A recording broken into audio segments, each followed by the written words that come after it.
ज्ञान बोध विचार की चर्चा सुन रहे हैं।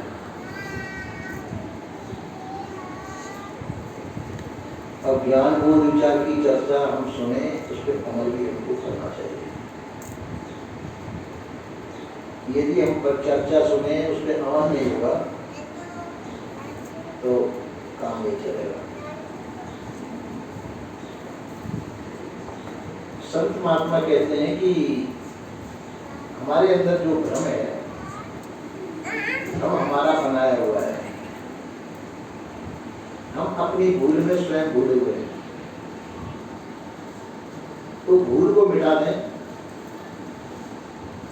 तो हम ठीक हो जाएंगे, पर हम भूल मिटा नहीं पाते हैं।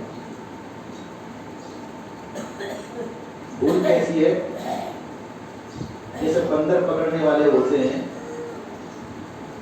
तो क्या करते हैं, एक हांडी देते हैं, हांडी छोटा मुंह होता है उसका, ऐसे हाथ डालने से तो उसमें हाथ चला जाता है, वो मुट्ठी बांध के निकाले तो नहीं निकलता है, छोटे मुंह की हांडी होती है।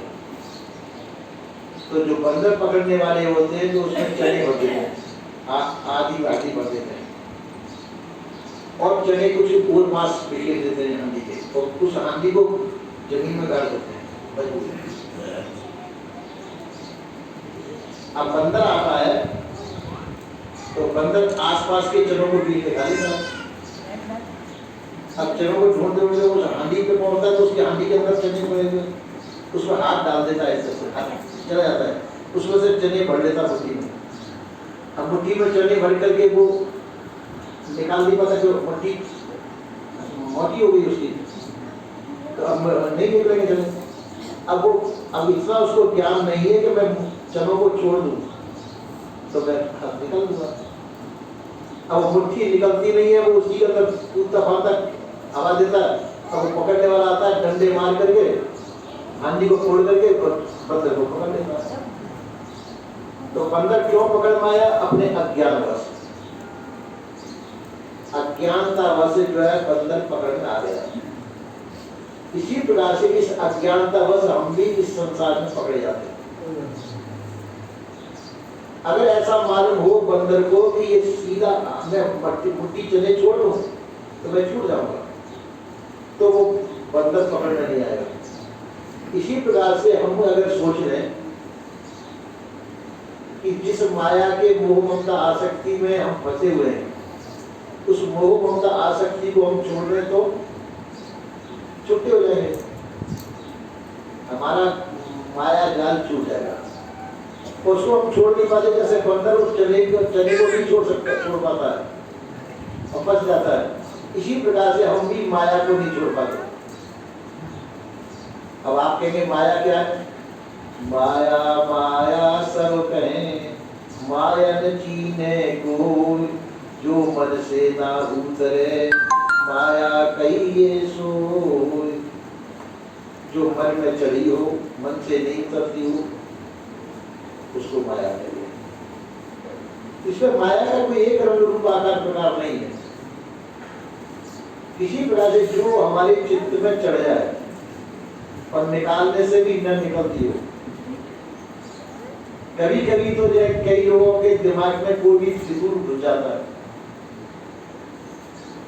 और उस फितूर के अंदर वो पागल तक हो जाते हैं और फितूर वो नहीं निकल पाता है, तो डॉक्टर के पास जाना पड़ता है। इसी प्रकार से संसार के अंदर हम संसार के फितूर में फंसे हुए हैं। और फितूर क्या है? संसार की चाहना, संसार की इच्छा, वासना, चाहना, ये फितूर है। हम संसार को प्राप्त करना चाहते हैं और संसार हमको प्राप्त नहीं हो पा रहा है। संसार को प्राप्त करना चाहते हैं, संसार हमको प्राप्त नहीं हो सकता और कभी नहीं होगा। संसार आपको प्राप्त कभी भी नहीं होगा। तो हम सोचते हैं संसार को प्राप्त करना नहीं होता है।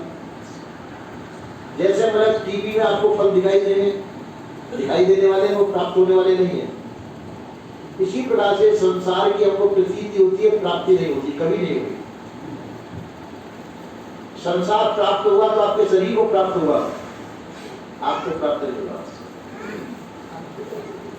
तो ऐसी चीजों की जो हमको प्राप्त नहीं हो सकता है, तो उसको उसका चिंतन त्याग देना चाहिए। उसका चिंतन त्यागने में ही भलाई है कि जो चीज प्राप्त नहीं हो सकती उसके विषय में प्रयत्नशील होना हमारी भूल है। तो इसी प्रकार से हम संसार में रहते हैं।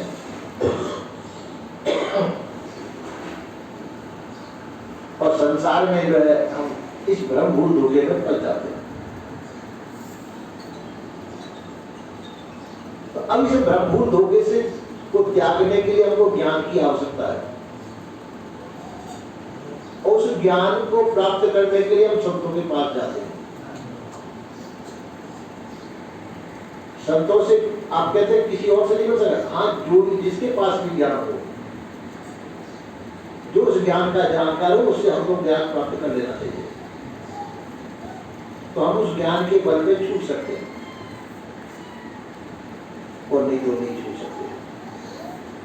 संतों के पास में जाते हैं, संत उस ज्ञान को बता देते हैं। उदाहरण देखिए, एक तरह की बात है कि